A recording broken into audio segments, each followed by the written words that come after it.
afternoon, or good evening, wherever you may be.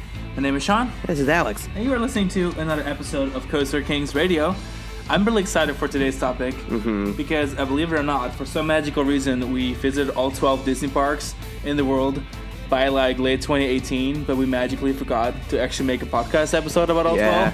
So here we are with a Disney-loaded episode. We are going to be ranking all 12 Disney parks in the world based on our most recent ranking that we launched on thecoasterkings.com, which was updated in October 2020. So we did several launches of this article, but we updated as, new experiences happen. I think we had always meant to do this podcast sooner, just like how we meant to do another Parks Ranked article sooner, but then COVID happened. All the stuff we were going to wait for, we're going to wait for Ratatouille and Epcot and Guardians and Tron, and there was all this stuff that we were like, oh, what's, but now all of that stuff is happening in the future, so we're like, okay, well, we can do one now with reflects some new things like Galaxy's Edge and whatnot, and then we'll come back around, in a couple years or maybe in 1 year. So yeah, the ranking that we're going to be doing today is based on late 2020, early 2021. So this is, if you're listening to this in the future, like a magical creature, this is the time frame we're looking at. This is post Tokyo Disney opening the new what's her name and the Beast? Beauty and the Beast. That one. What's her name and the Beast? Oh my god. And prior to Ratatouille opening. Yeah. So we just dive in? Yeah. All right. So number one. Sorry. We're going to go in reverse. Okay. I got 12. A little drum roll. If it picks up at all. Everybody knows what the worst Disney park is. Even our Instagram followers agreed, right? It was pretty obvious. Across the board. Everyone was like... We present the worst Disney award the worst Disney park award. Walt Disney Studios Paris. Wow. I'm sorry, Walt Disney Studios Paris. Okay, so long story short, they're getting there, but they just haven't gotten there. And so even though... Yeah, that's not really many excuses. The park is the size of a freaking courtyard. A park? Yeah, it's almost... It's more like a themed area that is detached from the rest of Disneyland Paris, and that's how that happens. I like to look at Disneyland Paris Resort as you have Park Disneyland, which is one of Disney's best parks. Spoiler alert. And that is your album. And that's the album, and... Disney Studios Paris is the bonus material. It's like the 3 iTunes exclusive bonus tracks that you get with somebody's deluxe release of an album. It's just extra stuff. It's some good rides. It's good rides, but it's not it doesn't feel like a park almost. Well, yeah, so here's the thing. So the park room, it's the least attended Disney park, obviously. Well, but the park is also really small, and so even though they have highlight attractions like Twilight Zone, Tower of Terror, which they have updated it, so it's really good now. It's so good, yeah. They've got the original Ratatouille, and then they have Crush's Coaster, a unique spinning coaster that just that park has. I love that ride. It's so underrated. There just isn't enough to do right now with that and Toy Story Playland and a couple of flat rides for it to be able to handle even their relatively low attendance. Now, in the future, they'll be opening up the new Avengers Campus or Marvel Campus, which is going to have a Spider-Man dark ride as well as a Iron Man roller coaster. Yes. Which is the Rock and Roller Coaster relaunch. The Iron Man reskin of Rock and Roller Coaster. And then they're opening a new lake at the back of the park, which is going to be home to Frozen Land and another additional land, which it was supposed to be Star Wars, but now we're hearing that it may be a different area that will be coming there. And then they're opening the new Cars Route 66, whatever sort of... Road trip, yeah. Cars road trip. Studio tour kind of ride. So there will be a lot to do in the future, and the CEO of Disney has confirmed that this is still on track. So we're excited for that, and I think the park will be in a lot better place in 5 years from now, even though everyone's been saying that for the last 10 years. Yeah. I do generally believe that.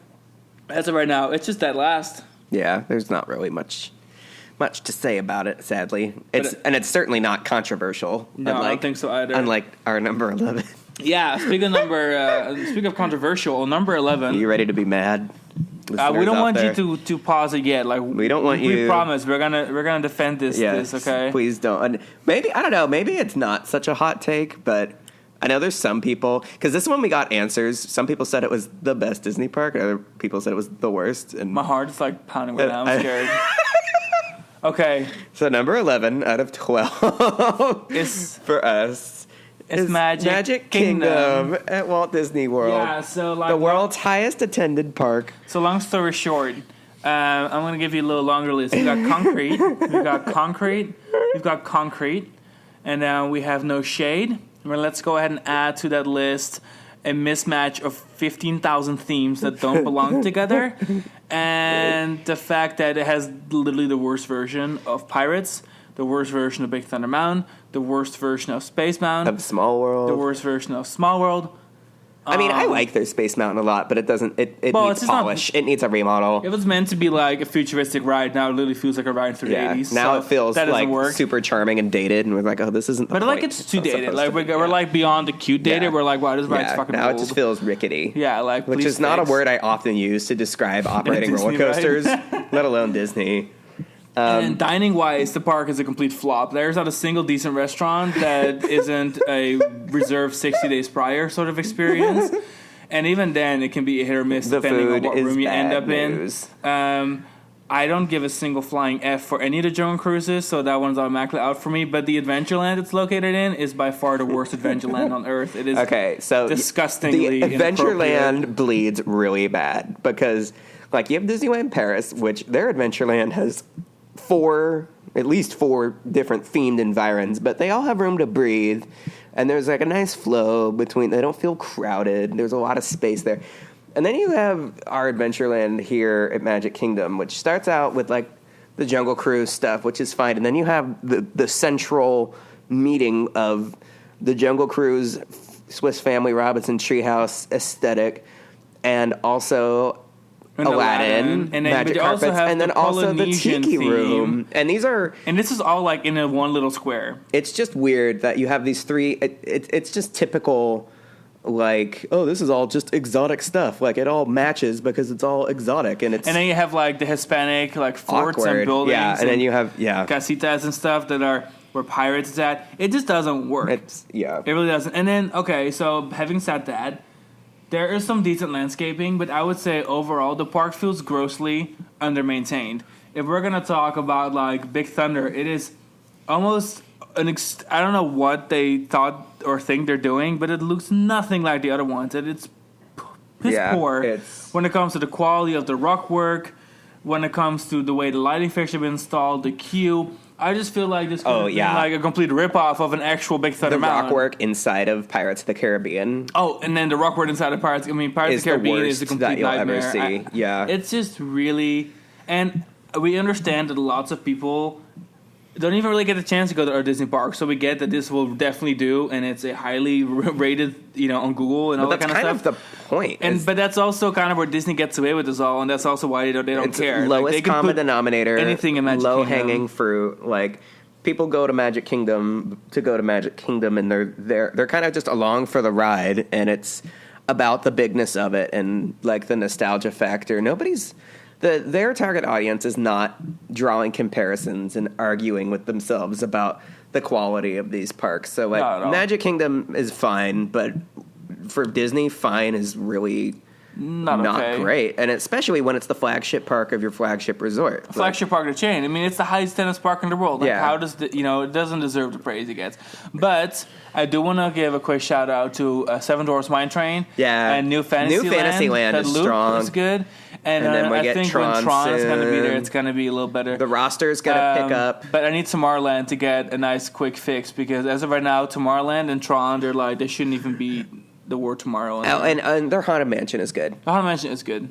Yeah, so not all hate, but even though I'm not a huge fan of Liberty Square and like that whole aesthetic and like Hall of Presidents, still like to me as a Disneyland California, Anaheim person, I feel like Hall of Presidents is a weird flex, but there's some good. There's good glimmers there. Transportation setup is miserable. For that park. And then there's the Ticketing and Transportation Center, which is a horrible burden and ugly. It's just too much of a production. And that is Magic Kingdom's cross to bear. But yeah, so overall, it's like we're comparing this. We're comparing all 12 Disney parks in the world, and Magic Kingdom works great for the audience that it attracts. And it just doesn't work. We still go to Magic Kingdom and have a good time. Like, decent time.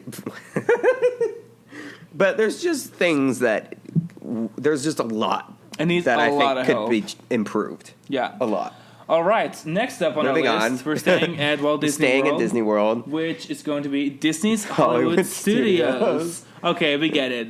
You're probably like really over us and rolling on the third one. Wow, I hate Coaster Kings. This is terrible. Like, what are you guys doing? Like, this is crazy. But we have reasons. So I think the main reason is the fact that despite them finally having a decent roster after 30 years of being open, finally a full or 32 gate. at this point. Yeah, I'm thinking that there's just still a bit of a lack. So like layout wise, it's still really messy. Yeah, this park has a terrible layout. Way too much concrete.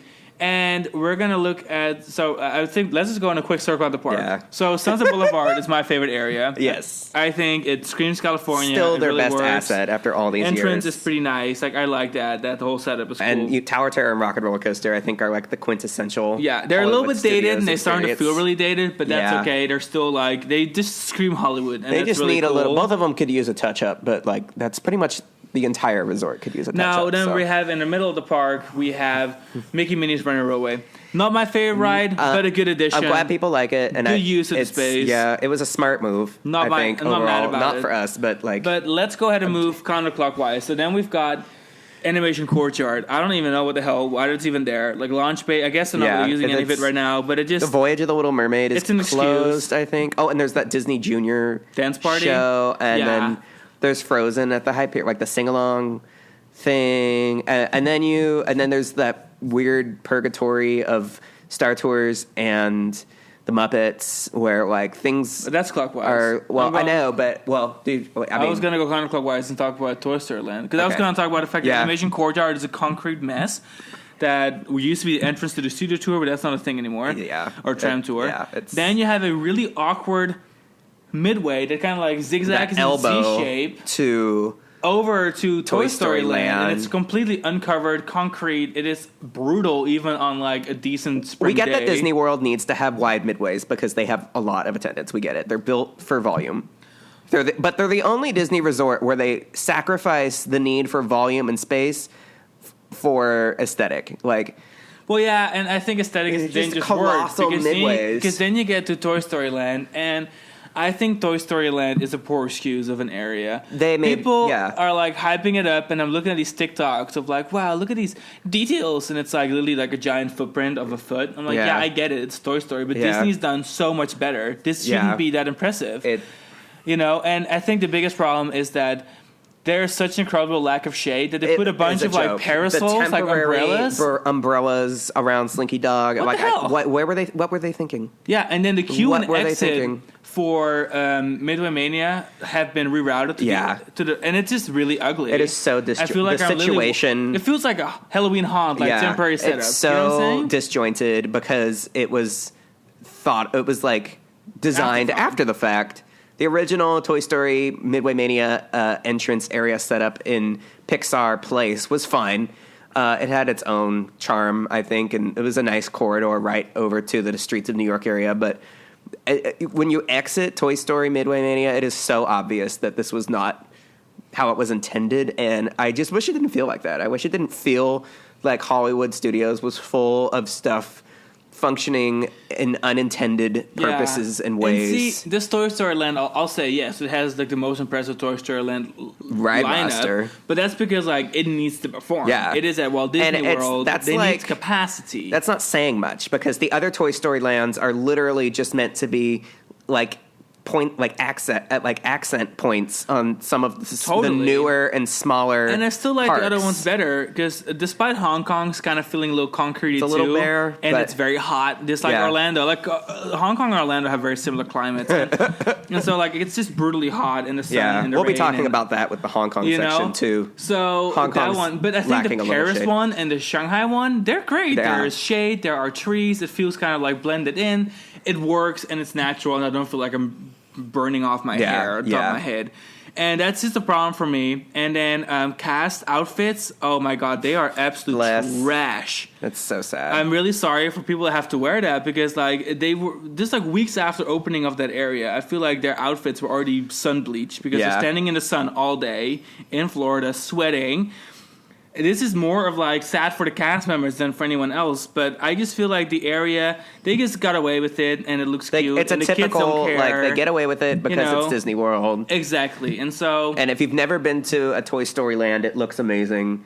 But I feel like the other areas are a little bit more charming because of the role that they play in the parks. I will say it's my least favorite area in the park. That's why I'm so hard on it. Yeah. I just feel like in Central Florida, you can't get away with like the live, the larger than life toys and like no detail and no shade because it's Central Florida. Also, Alien Saucer Swirl is terrible. Like, why is the ride size so short? Mater's Junkyard Jamboree is so much better, and it's like the same ride, but because it goes faster, like. Because, and the theme's better. Yeah, it goes. Saucer Swirl is really slow for some reason, but the one in California Adventure is so much fun. It's just a shame. Like there's just and then Galaxy Edge is good, but I don't really like Galaxy Edge. I will say like that's probably their most polished area. Yeah, and it's really great. I mean, it's really even moved that park from being number 11 to number 10.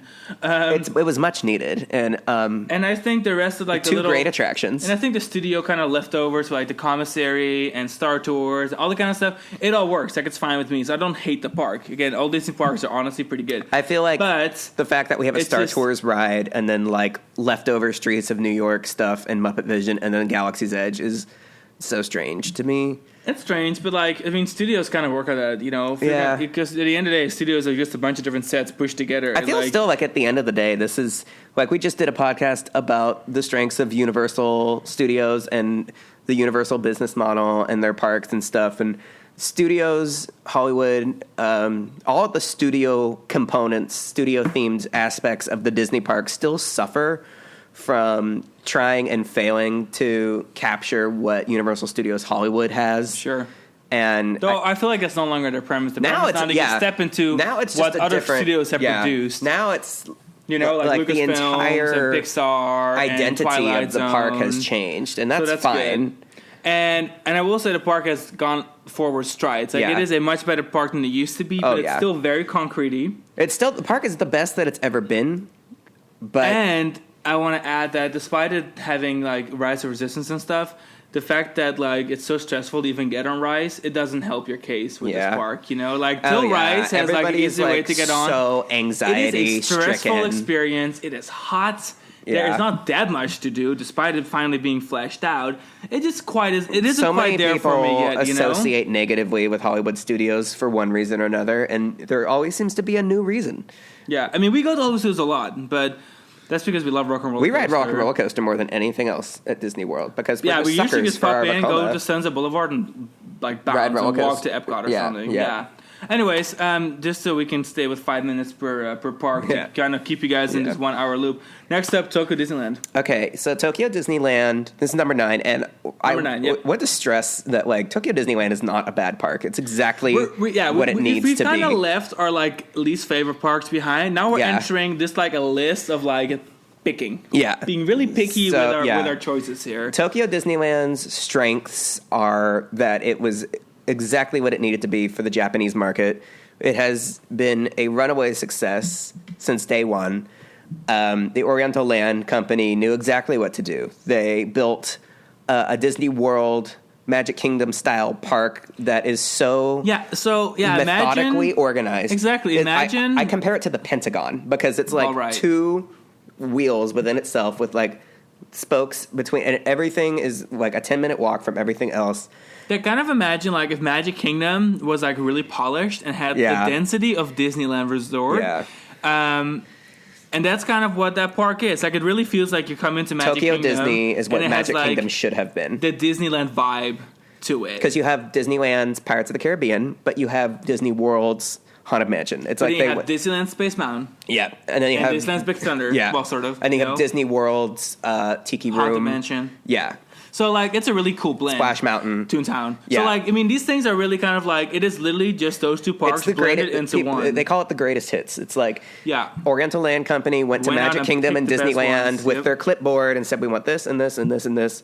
And then they've got some really good, unique stuff. Like, Pooh's Honey Hunt is an icon. Yep. A true icon. And Monsters Inc. Ride and Go Seek. Super cute. Super unique. So, the park in general is pretty good. I think the issue for me is that all their rides are pushed together that the bleeding is There's insane. some bleeding. So there's midways everywhere because it's a super efficient park. It's the most efficient park in the chain, hands down. It might be the most efficient park like ever. Worldwide. Like it is so. But it also means that like there Everything honestly is wide no open. separation Yeah. between themes and areas. Like Pirates is part of an area it doesn't belong in, and then like Haunted Mansion is cozied up Is next like to in Small between World. Splash Mountain and Small World Like, and the Alice in Wonderland restaurant. Their Fantasyland's a little bit of a mess. It's messy. And some of their Fantasyland's really dated. They're the only one that doesn't have the updated Flying Dumbo in ride. fact, updates aren't a thing there because their Pirates is still the original. Yeah. Their Space Mountain's still the original with the glowing rockets and the windows from the queue. Yeah. It is just so that's It's kind of why, an 80s nostalgia trip. Like, so while it's really fun, it misses the modern edge. And it also kind of just feels so pushed together that, like, I seek originality there. And while there's 2 rides that do it, the rest I feel like I'm just a Magic Kingdom. I feel and like Disneyland everything and, there. I mean, the new area looks awesome, and I think the Beauty and the Beast ride is okay. So we watched a POV of it. It looks good. It doesn't look spectacular, but I mean, we're going to hold all of our commentary until we actually ride it. And it's definitely, I think, exactly the kind of move that Tokyo Disneyland needs to make for that park to feel more special on like a global level. Because right now, everything there is either brand new and really polished or a relic of like the versions of Disneyland and Disney World rides that you can't ride anymore. I mean, they still have the pirates chasing the women in their Pirates of the Caribbean ride. Anaheim changed that like 20 years ago. And so that is sort of and their Pirates ride is like right off of the hub, which is kind of funny. There's nothing like being at the entrance to Pirates of the Caribbean in Tokyo and then immediately behind you is the castle. Like you turn around, you're in the hub. And I think it's the problem is that I just feel like there's not a much originality anywhere. And so kind and of stuff like is just crowded. Yeah, so like take the bleeding of the themes and the mishmash of attractions piled up, and it just kind of prevents it from being high on this list. Like I can't believe that Splash Mountain, Haunted Mansion, Alice in Wonderland restaurant, Small World, Winnie the Pooh ride, Roger Rabbit's Cartoon Spin are all in one in a very almost like a bookshelf of no attractions slotted in, and there's no space between them. There's no breathing room. In fact, it's so bad you can't even get a picture of the facade of Small World. You can't even photograph Small. It's the enough. same size as the facade in Anaheim's, but there's no way to take a step back. It's like standing in the middle of it all in. downtown of a major city and trying to get the whole fucking building in one picture. Yeah, it doesn't. You can't stand far enough. But we're nitpicking. I mean, we love Tokyo Disney. So polished for sure, but it just it doesn't offer a unique product compared to other Disney Like if you've parks. got one day in Japan budgeted for Disney, Disney Sea. But we'll talk about it later. We'll talk about Next that more. up, 8. Number 8, Epcot. The experimental prototype community of tomorrow / yesterday. Yeah, the community of Tesseract. I think the main reason that it's on this list at this spot is because despite it being incredibly unique for the Walt Disney Company, yes, half the park right now is a construction zone. It is lacking any sort of future world, but they're stepping away from that. They're turning it into world discovery, world nature, world celebration, and then the pre-existing world showcase. The struggle that Epcot has is Disney's long-standing struggle with throwing the stone into the future to a place where we'll never catch up to it.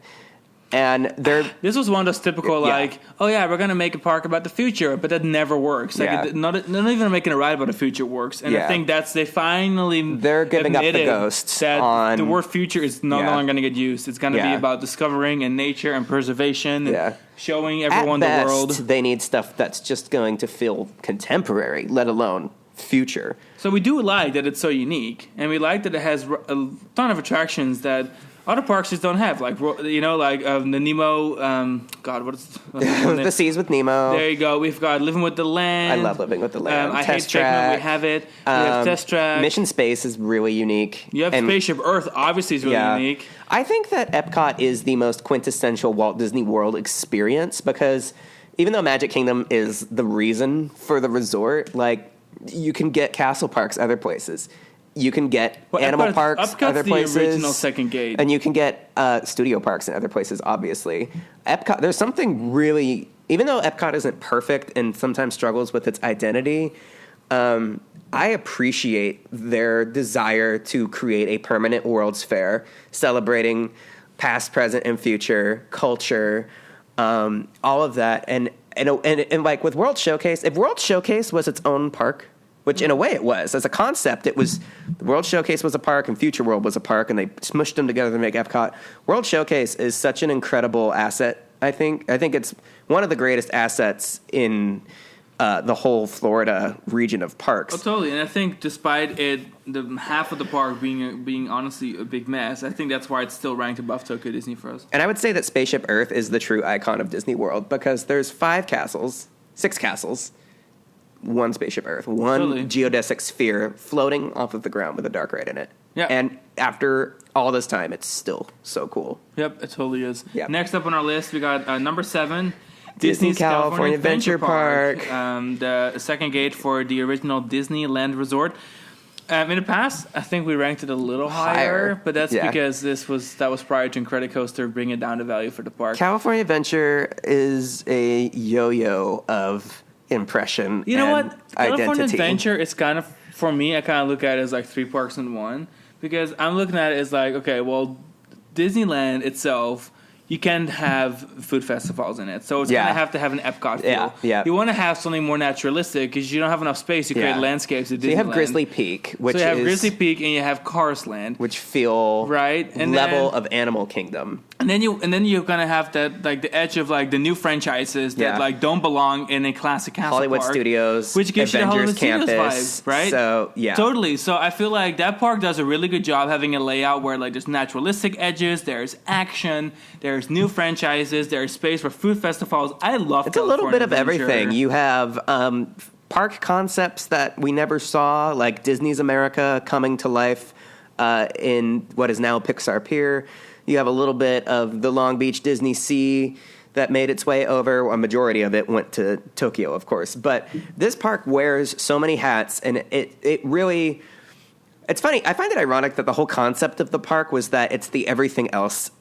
You go to California for Disneyland, and California Adventure is themed to the other stuff that you go to California for. Even though that never worked out, and I think they finally got it right. Well, they got it right prior to Pixar. Yeah. Then it got overboard. Then they got a little cocky with Pixar. Yeah. But we haven't even seen the finished Pixar Pier. Like I think the Inside Out reskin of Flix Flyers looks really cute, and I think there's still more. Wasn't it ready when we went in early 2019?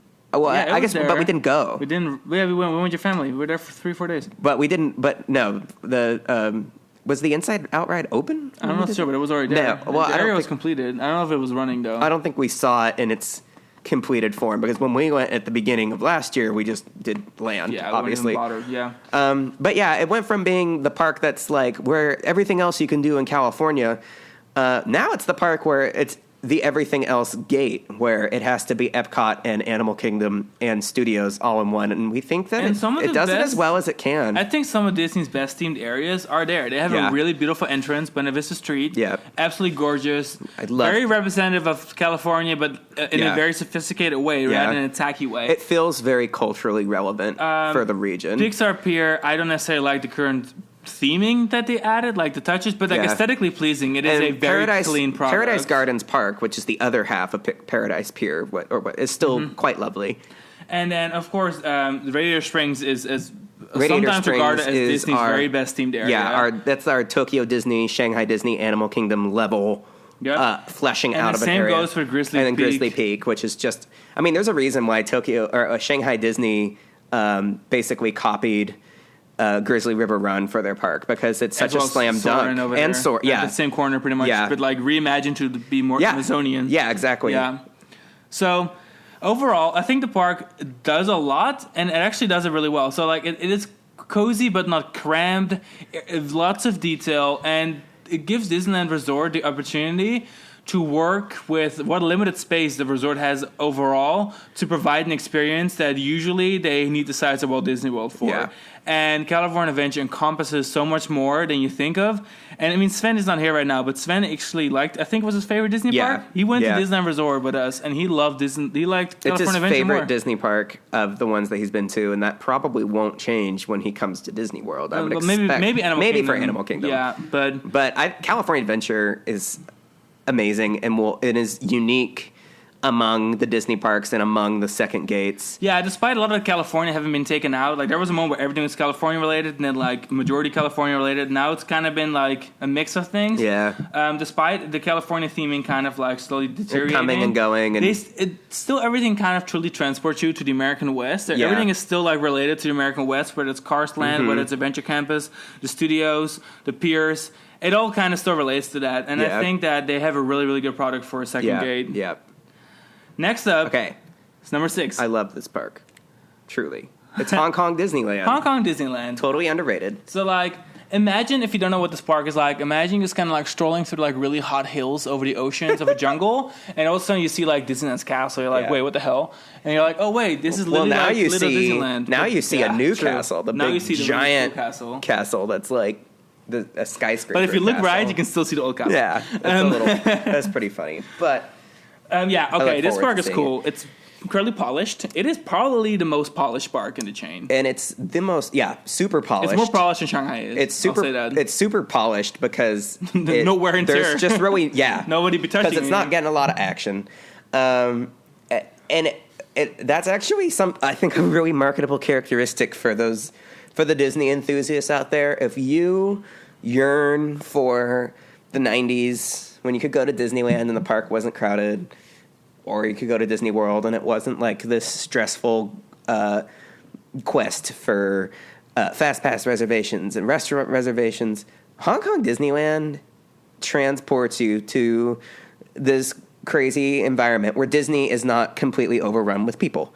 You go there, it's quiet, it's relaxing. You hear birds chirping. There's no need for fast pass because there's no people there. Yeah, the cool thing is that the park feels classic, but thanks to that agreement with the Hong Kong government, they have a bunch of unique attractions that are just there.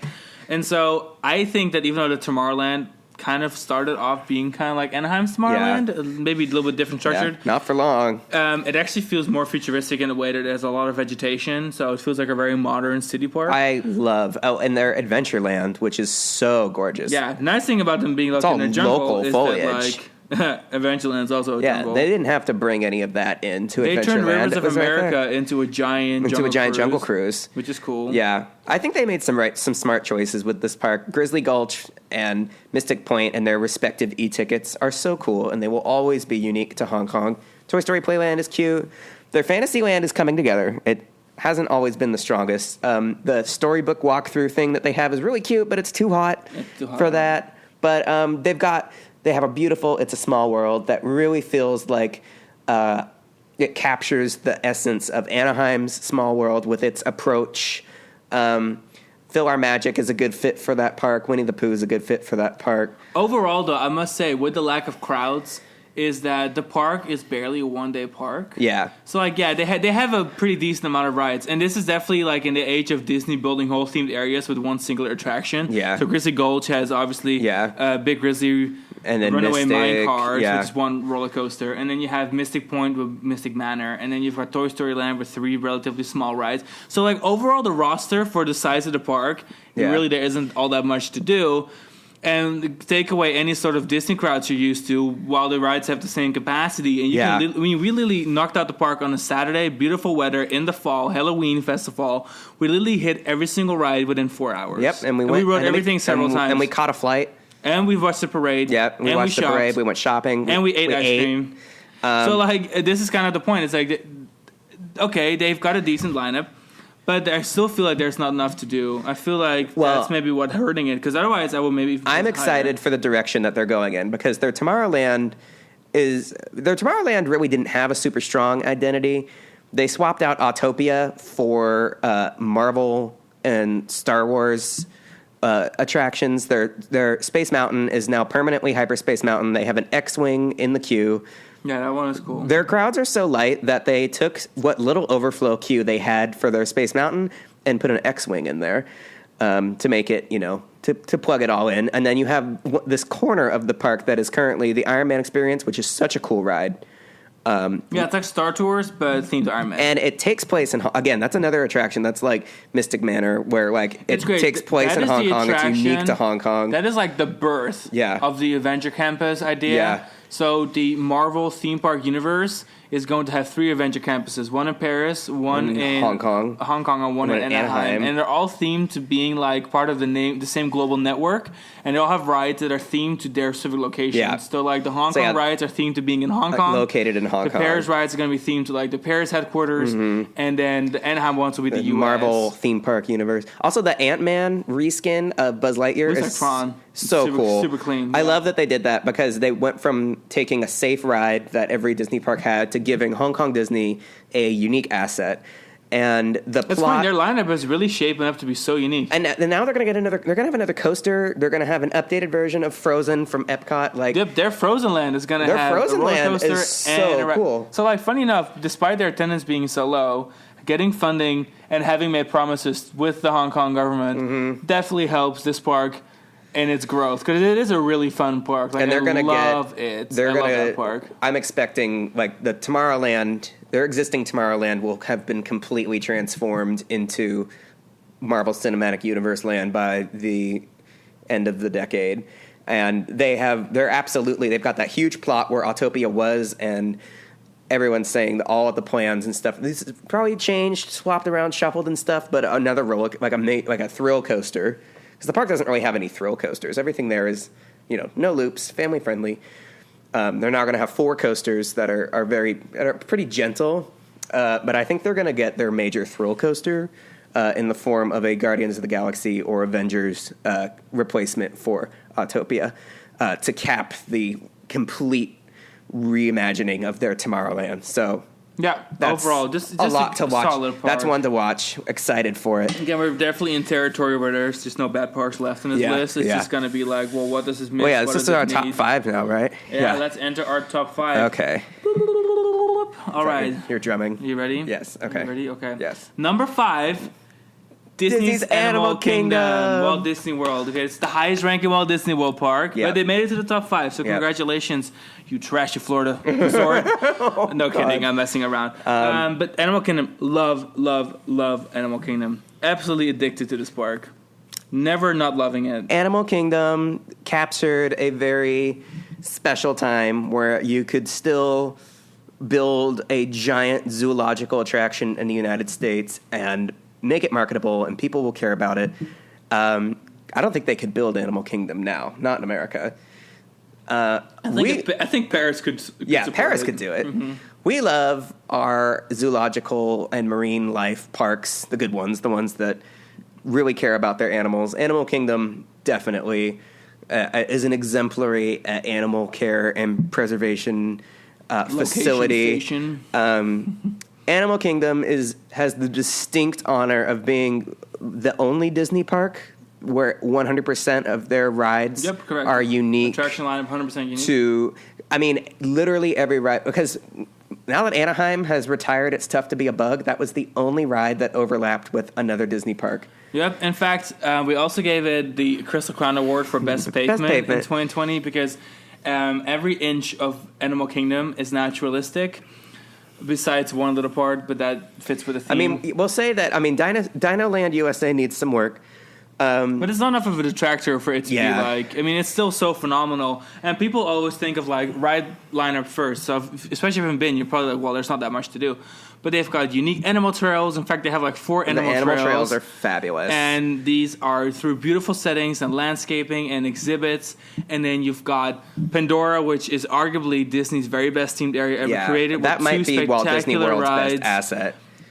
You've got Kilimanjaro Safari is like the bread and butter of the whole operation. Their 100%. Africa area is stunning. It's beautiful. And sidelines don't exist. No in sightline Animal Kingdom, issues. you are absolutely transported. Everywhere you go, you're just somewhere else. It is incredible how much world building, how many different regions are so well represented, so larger than life. The plants, the cultures, the cues, everything are alive. 100% naturalistic. Unique. The Asia area does amazing. a fabulous job. All of the storytelling comes together. It weaves this tapestry of experience. Asia and Pandora are 2 of our absolute favorite themed areas in the world, anywhere. Yep. So yeah, it's funny. Animal Kingdom right now doesn't really have a lot of like construction or projects. It's like the only Disney World. Finished. Yeah, they're kind of. Yeah, so I'd be curious to know what the future holds for Animal Kingdom, but whatever it is, I'm looking forward to it because I feel pretty good about where it's at now. Yeah, I definitely say daytime, nighttime. There's never a bad time to be at Animal Kingdom. Absolutely, definitely a must. And I've known of people that go to Disney World and then end up, only doing 3 parks and they don't do Animal Kingdom. Don't make that mistake. Yeah. If you haven't been and you're just kind of casually going to Disney World, you really want to add on Animal Kingdom. Even if you enjoy Animal Kingdom. Yeah, even if Animal Kingdom doesn't seem like something you care about on paper. If it's really busy at Disney World, the one park I would still definitely go to. Animal Kingdom, because it's just so enjoyable to walk around and be in that environment. Next up, probably going to have... Old Faithful. Yeah, are people number gonna get pissed 4. the fact that it didn't make the top 3? No, I don't think so. It's Disneyland Park. Disneyland Park. The OG.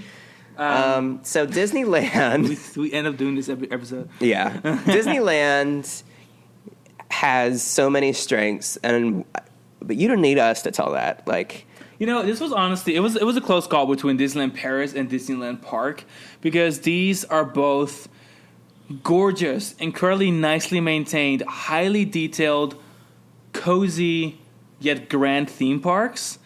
But the problem is with Disneyland is the fact that it was built in a certain size and shape for when theme parks weren't as much of a thing as they are now. And so Disneyland struggles with the problem. I'm just going to point out the struggle first. Overcrowding. It's overcrowded. There's not enough queue space. Queues are always in the midway. The majority of the park is just like switchbacks on the midways because there's just no place to put people. I feel like a lot of times, like you go to Disneyland, you're a pass holder, and being at Disneyland in this era, at least prior to the pandemic, it was like being in a nightclub. It was like shoulder to shoulder with Disney fanatics, and that's a fun energy. And it's really enjoyable, but God, like there were times where I just needed to get out of Disneyland and go to California Adventure just to get some personal space. Yeah. Disneyland's ride roster is unmatched. It is the dark ride capital of the world. There's so much to do. There are so many rides packed into Disneyland because it spent the first 50 years of its existence, 45 years of its existence being one gate, while Disney World and other resorts have been spreading themselves between multiple gates for a majority of their existence. And another thing that's really in the benefit, the benefit of it being so densely packed is the fact that no inch of Disneyland will ever not be polished or maintained because there's not enough space. Yeah. Space is so valuable that the transitions to Galaxy's Edge are amazing. And we prefer Galaxy's Edge in Anaheim significantly better than the one here. Because every inch of it just is polished. Yeah. And their Big Thunder Mountain is incredibly detailed and polished. And their Pirates Splash is the Mountain original. I can't believe Splash Mountain fit in there. Yeah, I mean, the amount of rides in there it's Indiana Jones, crazy. Temple of the Forbidden Eye is so awesome. I can't believe that Indiana Jones, Mickey and Minnie's Runaway Railway coming soon, and Rise of the Resistance all in one gate. Like, that's kind of insane. There's really no other place in the world where you can get this many e-ticket dark rides in one gate. And the next highest, which would be Disneyland Paris, it's not even close. But we will say the reason we gave Disneyland Paris... are we ready to move on to Disneyland Paris? Well, I wanted to say one thing is that going to Disneyland and Anaheim, it's like a special kind of experience. Disneyland Anaheim is, of all the Disney parks in the world... Including, I would lump in California Adventure here. It's more of a culture. Yeah. You don't necessarily go there. I mean, you can go there for the rides because they're all spectacular, and their ride lineup is still one of the most impressive ever created. But I think the biggest thing about that park that maybe is not often discussed is it's a culture. Mm-hmm. People that go there, I mean... Disneyland is a lifestyle. You listen to international podcasts and that talk about Disneyland, and you're like, yeah, you know what? After 5 p.m., it just gets too busy. And that's because the locals come out. Yeah. California, SoCal loves Disneyland. Yeah. We were those people. We would literally just like show up there in the afternoon and spend all evening till midnight. It's the only Disney park in the world that is open 8 a.m. to midnight. Yeah. Prior to COVID, and most days, it is just a culture. It's like people come all times of day to just sit, like dine, experience, write some stuff. Everyone's wearing Spirit jerseys. It isn't like pre-planned vacations. It's like people just show up and have a great time. It's childless millennials. And it feels so incredibly light on you. Yeah. Disney World is so much planning. Heavy. So much planning. And in Anaheim, it's just like, it is no care in the world. Have fun. There's always something to do. Lines are generally manageable because the sheer amount of attractions for the audience that is there. And not everyone has to ride everything because people usually have been before. Anaheim is not a new audience every time. You know what I'm saying? So that's something that's, I think, important to note. Next up, top 3. Yep. All right. So I'm excited. Disneyland Paris. Parc Disneyland. We had such a fabulous visit to Disneyland Paris this time last year, right before the sky fell. We went there like 2 weeks before everything closed. Now, a lot of people have had Disneyland Paris experiences that were not the best. I've talked to people who went to Disneyland Paris anywhere between 10 to 20 years ago, or even our first experience together wasn't our first either. experience together wasn't that great. But it's trended up. Let's say that. They're going in a good direction, and that park has the best bones of any Disney park. I think that how I used to describe it and how we have a full article on thecoastokings.com that explains everything in detail we'll talk about today and have some more points. But one point I'd like to bring into this episode is the fact that Disney knew coming into Europe it was an uphill battle. They wanted to be in the European market so incredibly badly. They picked Paris because of its location, so that a lot of European countries could have their people travel to the resort. But they knew there was a very well-established theme park industry out there because, honestly, theme parks pretty much started in Europe, and Disneyland in Anaheim was inspired by European theme parks, in case you weren't aware. And so they went in there, and they were like, we have to have detail. It has to be, like, representative of France. It has to have representation. Everything. It has to be the most, grand. the best. Everything was thought of, and that makes for a really good park. We kind of linked this to Shanghai, and we'll discuss afterwards when we get to the Shanghai part. What Disneyland Paris did for the Castle Park formula was so spectacular, especially when you consider Tokyo Disneyland having been just a composite of Disneyland and Magic Kingdom. This was the first time kind of reinventing Disneyland the wheel. Paris, I mean, if you've watched the Imagineering story, like we had already kind of felt this way, but the Imagineering story on Disneyland Paris really hit the point home that they started from scratch with Disneyland Paris and built something really not just unique to Europe, but unique to the Disney lexicon. Everything about Fantasyland changed. The castle had to be... This would be a good park to do a quick run around and talk about, the park. So, so we get in, and so the entrance to the park is completely unique. So you enter through a set of gardens called the Fantasia Gardens, and it's... very European because it's flowers and hedges and fountains, echoes and of walkways, Paris, echoes of Versailles. And then you walk up to what is the Disneyland Hotel there, which is the park's entrance. So you walk underneath the hotel. And then you have the ticket booths under the hotel, the entrance is under the hotel, and then you have the train station. Yep. Now underneath the train station... Well, the turnstiles are under the hotel. You go to the train station.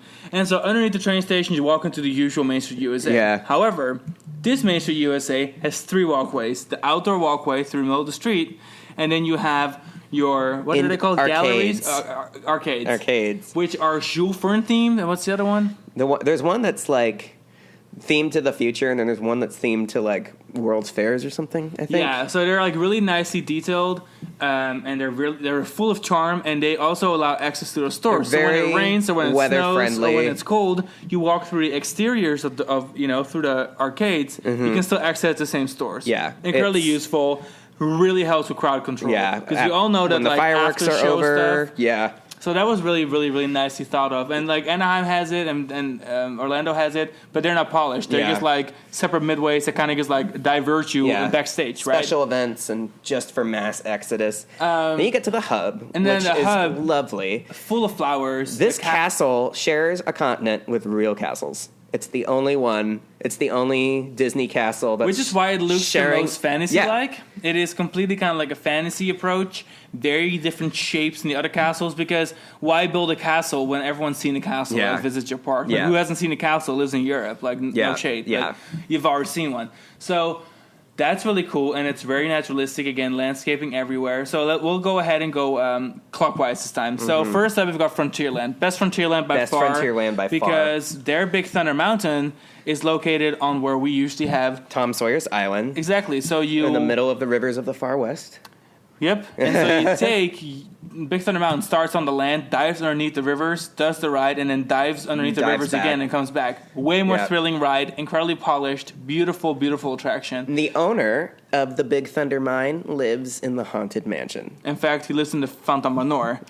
Right, yeah. Phantom Manor, yeah. Which is an old, dilapidated mansion out on the plains of the far west, which is the Wild West-themed Haunted Mansion. So similar ride layout, however, station is grand, and the finale is through a ghost town. Instead of the graveyard scene, you're in Frontierland again. Yeah, you're in Thunder Mesa, but a ghost version, a ghost but town. But like after everyone already died and left. It's really, really spectacular. So every inch of the theme area, including the rides, they all play in together to one story. It's a whole story. Only Frontierland that does that. Yeah.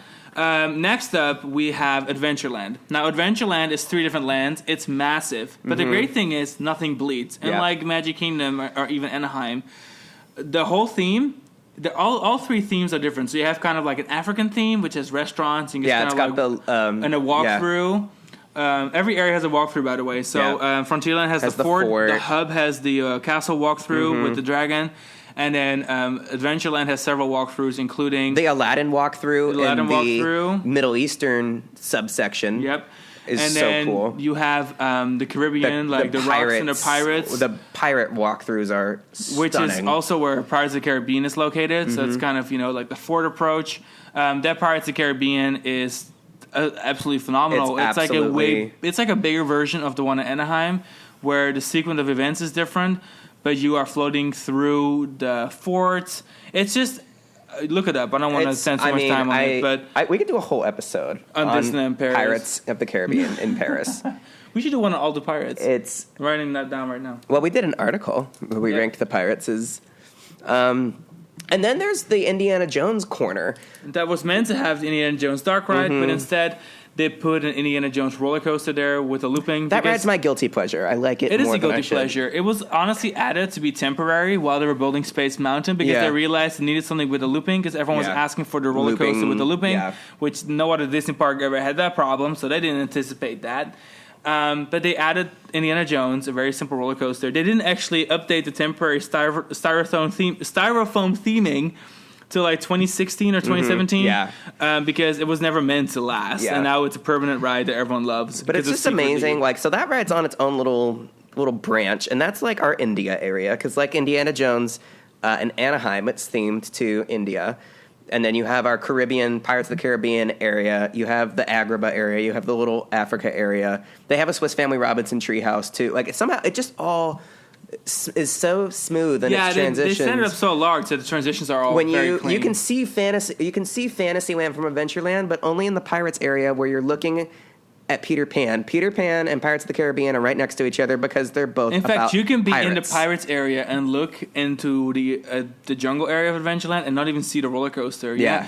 You can go to Disneyland Paris, spend the entire day there, and completely forget to go search for the Indiana Jones roller coaster. That's how nice and spread out this Adventureland. You can be in the Africa area of Adventureland, and you look out into Frontierland, and the earth tones, the rock work, it all matches. And then you have the Middle Eastern area that has like colorful kind of like Sultan looking buildings, which then it completely blends with the hub. Blends in with the hub. Which is the entrance. And then the stained glass echoes from the castle to the Agrabah area. Yep. And then you have, which of course blends with Africa.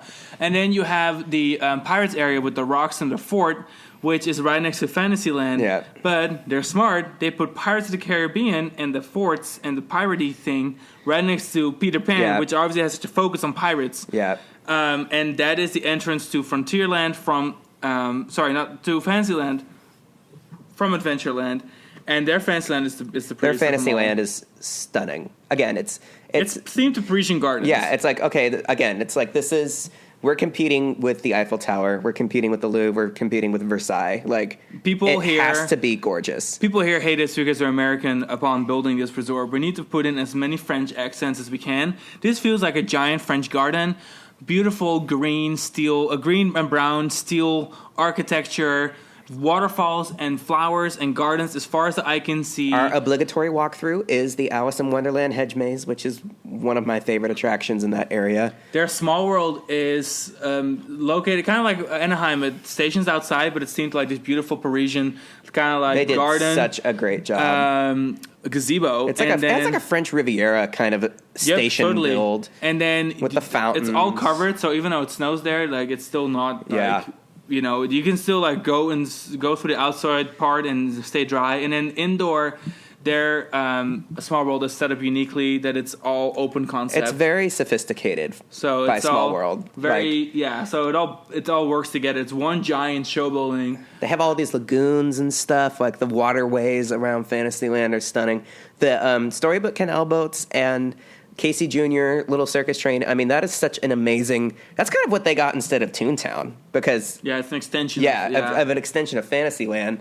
An amazing reimagining of the rides of the same name at Disneyland in Anaheim. And then that brings us to the final area, Pièce de Résistance, which is also French themed. It's the Jules Verne themed Discoveryland, home to Autopia, which is themed to. Well, it's like driving machines of the future. Yeah, very nice. Of course, you have there the original attraction that was Star Tours. So that's a larger Star Tour setup because of the weather, they have to have more indoor queue. Yeah. So the indoor airport is like massive, and the main gift store for all Star Wars things is also there. Yeah, Star Tours and like the Jules Verne area, Discoveryland has a little bit. It's got two identities. It is the Jules Verne area, but Star Wars has always called that area home, and I feel like it works. I feel like the Hyperspace Mountain overlay is one of our favorite things that Disney has ever done. The one for Paris. We are obsessed with that ride in every conceivable way, and we talk about it every day. Yeah, like every day. But people were like, does Star Wars work here? Like, I get that it's a bit of a collision right now. The themes of the ride being Jules Verne, steampunk, and whatnot, and then the storyline for like that we understand, but we just can't help ourselves. The story of the ride is so fun. The launch from the Columbiad feels like it was made to emulate a jump to hyperspace. It is just such a spectacular roller coaster, having launches, inversions.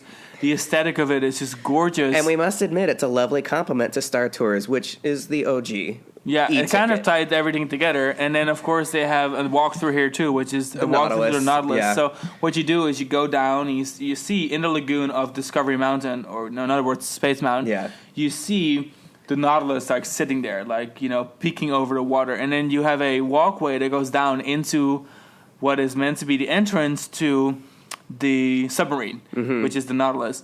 And you enter that, and it's a giant underground show building, which has a giant walkthrough with special effects, and there's a little part where you can sit down, and once in a while, like a giant door opens up, squid comes and like to pay a you a switch visit. goes by, and it's like spectacular, and then you leave. So another cool thing about Disneyland Paris that no other Disney park has is every single area has a walkthrough. Those walkthroughs in each area There's so much to do cool. that you don't think of that aren't rides. And then their ride selection is spectacular. They have the best version of Space Mountain, the best version Pirates, of Big Thunder Mountain, Best Pirates, Best Haunted Mansion, Best Small World. They have literally the best version of everything because they had to. And so many years later, we still are like, wow, this park still so blown away by what they did. Definitely has it with this park. That's why we're spending so much time. This is the one that I feel like we have to argue with people. Yeah, because people hate it. This is sometimes. we get it. We're spending all of this time on Disneyland Paris because this is the case that we're making. Because I feel like what we want people to see what we see when we see Disneyland Paris. And they have a track record of like staff not being the nicest. But again, you got to realize like Europeans are a lot more real. That's how I'm going to put it. Staff has been a lot better, but not over the top like Tokyo. Yeah. And then you have the food issue food was never all that great, and food still isn't the top of the chain, but it's getting better. And overall operations, the park's operations were fine to me, but I understand that like historically they've been battling a lot of issues. But I think recently, after Disney officially buying the park completely and owning it and lumping in operations with the U.S. parks, you can see the improvement. Yeah. In our visit, we spent 3 days there. One really, really busy day, and then one day that was mediocre, one day where it snowed, and all 3 days they did a spectacular job. We spent 3 days there because we couldn't help ourselves. Yeah, we just had so much fun. We bought annual passes because we were just so excited We were just so thrilled, and we had and after 3 days of being at the park, open to close, I didn't want to leave. Yeah, we were ready to go back. So we just wanted to kind of throw it out there. Like, I think this is. This is the Disneyland Paris manifesto. This is why Disneyland Paris is in our top 3. The next two, they don't require a lot of explaining, so we'll stay within our reasonable. Yeah, it's going to be a little longer than an hour, but I think it's worth it. Next up, we've got Tokyo Disney Sea. Tokyo Disney Sea, which is the sweetheart. A lot of people would say that this is either the best Disney park they've been to or the best looking Disney park that they've seen from the media. Completely. Totally agree. The only reason, I'm actually going to start with the reason why it's not number one. The only reason. And that is that their roller coaster selection is very weak. They have like a Indiana Jones Paris clone called Raging Spirits with a couple more effects and themes. Raging Spirits is super cute and a really nice compliment to their Indiana Jones ride. But it's the size of a fairground ride. Yeah, and it has a height cap, and we're lucky we got Sean on it at all because he's technically too tall. Yeah, we've made 5 attempts. He got it once. Yeah, it's fine. it happened. This was 3 years ago. It's okay. And they have a little mermaid fish coaster. What we love, and then the flounder fish coaster. It was Togo's last project. But yeah, either way, they lack a major roller coaster. I feel like every Disney park, except for Epcot, has a major roller coaster. Tokyo Disneyland Resort as a whole is not very coaster-centric, but like I love their Space Mountain because it's classic. Their Big Thunder Mountain's second only to Paris. And then you have Gadget's Go Coaster, which is, Disneyland nostalgia. Flounder's Fish Coaster, super cute. And then you have Raging Spirits, which, I like Raging Spirits a lot for what it is.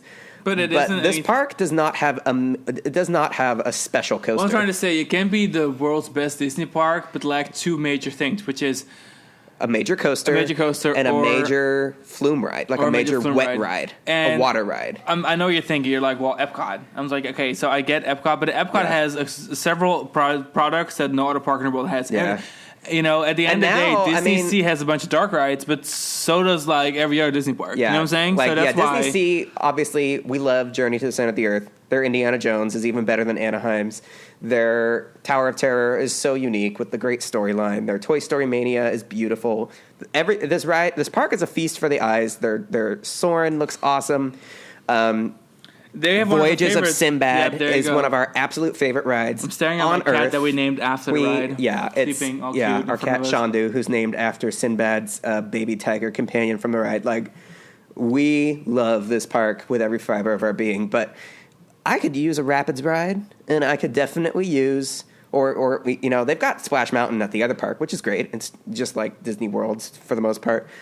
Aquatopia is super cute, and our understanding is that when it's really hot out, they adjust the effects, and you can get wet on that ride, and that's their water ride. But for me, I would love a true wet ride, like a Rapids ride, and I would love a Having said signature that, though, coaster. We're talking like best of the best in the world. Their world building, their natural landscaping, their waterways, everything, their transportation systems, everything that they wanted to do at Disneyland Paris and the Disney Sea Long Island project that they couldn't afford. The Oriental Land Company's like, we got you. We'll take it all.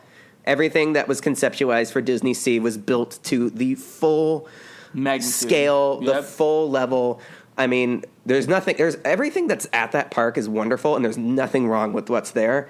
It just doesn't feel like a ride roster that's as complete as our number one Disney park. Yeah, if we're going to talk very, very, very well balanced, modern, high budget, high stakes, $5 billion. The reintroduction of Disneyland Paris, but this time successful from the get-go. Yeah. Shanghai Disneyland. Shanghai Disney. Yes, it is the newest. It is the flashiest, and it's in its favor, but it's also very well balanced. And we're talking about Disneyland Paris again because Disneyland Paris walked so that Shanghai Disney could run. Yes, pretty much what we're getting at here is that Shanghai Disney is, in so many ways, just like Disneyland Paris. It has a garden section with the castle. They have very French, a different kind of Tomorrowland that isn't space themed, but it's themed to kind of like an aesthetic. We like to think like an idea. We like to think that Tomorrowland in Shanghai Disney is the first Tomorrowland to take place in a spot that is outside of linear time. And it's just, we'll never really get to that tomorrow, and I think that's the goal. Yep, they have obviously a spectacular roster when it comes to their e-tickets. Tron, a phenomenal, unique ride. Yeah. Their Pirates of the Caribbean is what we have ranked. I think, actually, I'm not going to say where we ranked it, so you can read the article. Yeah. But we ranked it very high when it comes to Disney's best dark rides ever built. It is the largest dark ride ever built. It's the most expensive dark ride ever built. I mean, it's massive. It's like literally the size of a whole themed area. We think the Pirates Cove area, which is, of course you would give that Pirates of the Caribbean especially its own area. The Adventure Isle Pirates Cove loop on the right side of Shanghai Disney is their Adventureland. And it is a blossoming of the it has like an Animal Kingdom level aesthetic to it. Yeah, it's Animal Kingdom meets Disneyland Paris's superior Adventureland. But they took the two themes, really fleshed it out. You have the Caribbean, you have Pirates of the... Well, I guess it's the Spanish conquistador feel in Pirates Cove, and then you have Adventure Isle, which is themed to South America. Yeah. So stunning. They got a phenomenal rapids ride there as well. Yes. They've got Soarin' that's worked into like rock work. So overall, they took 3 massive hit attractions and they put them all... The things that were... in a really nice, aesthetically blending area. Yeah, I love... There's really no... Like, where Pirates Cove begins and Adventure Isle ends is very ambiguous, and we love that. Their Fantasyland is huge and sprawling like Paris's. Not our favorite, but super cool and full of little neighborhoods. They're not really committed to a single overarching theme in their Fantasyland, which is, I think, a clever expansion. choice. It's a smart choice. This is also what's going to be the entrance to Zootopia, which will be another extension. And it's going to be behind. So that's going to be... Zootopia is a neighborhood inside of Fantasyland, just like the 100 Acre Wood area, the Snow White area, the castle and Peter Pan area, and the Toy Story area. So their Fantasyland is a new approach. Their Fantasyland is kind of like an overall idea. Kind of like their... It's almost a miniature park. That's their little Magic Kingdom. Yeah. Then you have the little Animal Kingdom. And then you've got their little Epcot-y, other area, like future area that's not the future. So really, in a way... This park wears a lot of hats, too. In a way, it's like Disneyland Paris, but with a California Adventure approach where it fits way more profiles. Yeah. If you took Disneyland Paris, great, because Disney Sea, that balances California things so Adventure, well. Animal Kingdom. Exactly. If I want to see something naturalistic, I've got you've got it at that park. Yeah. If you want to see like fantasy, you want to have a bunch of different magically appearing things while also having unique attractions. They've got their Fantasyland. You want elegance. You want gardens. You want natural beauty. Gardens of imagination. You want aesthetic. You want thrill. You want future. You want light action. show. A feast for the senses. You have Tomorrowland. Their midways are wide. They are very polished. Mickey Avenue, so cute. And instead of doing a giant main street, because they didn't want to have any American touches in their park, just to make it as authentically Chinese as possible, that really helped its favor, because then the entrance to the park is unique. The entrance to the park is super cool. It's themed to Mickey Avenue. Disney Town, which is their downtown Disney type thing, is a parallel shopping and restaurant dining exhibit that has its own entrance into Disneyland Shanghai, and it works as its own approach or exit.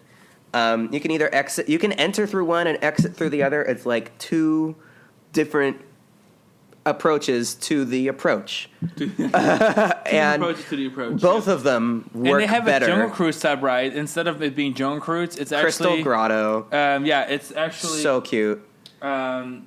Voyage to the Crystal Grotto, and that's instead of having a castle, they have a castle walkthrough. Yeah, but this ride actually also goes through the castle. Crystal Grotto, where you is learn the story of what the Fantasyland is. It's a little bit Jungle Cruise, a little bit parade with like all of the different vignettes of like Disney classics, a little bit storybook brought to life with water, a little bit of storybook canal boats, a little bit of Small World, a really neat, cohesive thing. Ride. Their Alice in Wonderland Hedge Maze, another elevation of something that was given to us by Disneyland Paris. And their walkthrough game is strong, it's literally only Disneyland Paris and Shanghai Disneyland where the walkthrough game is this strong. Yeah.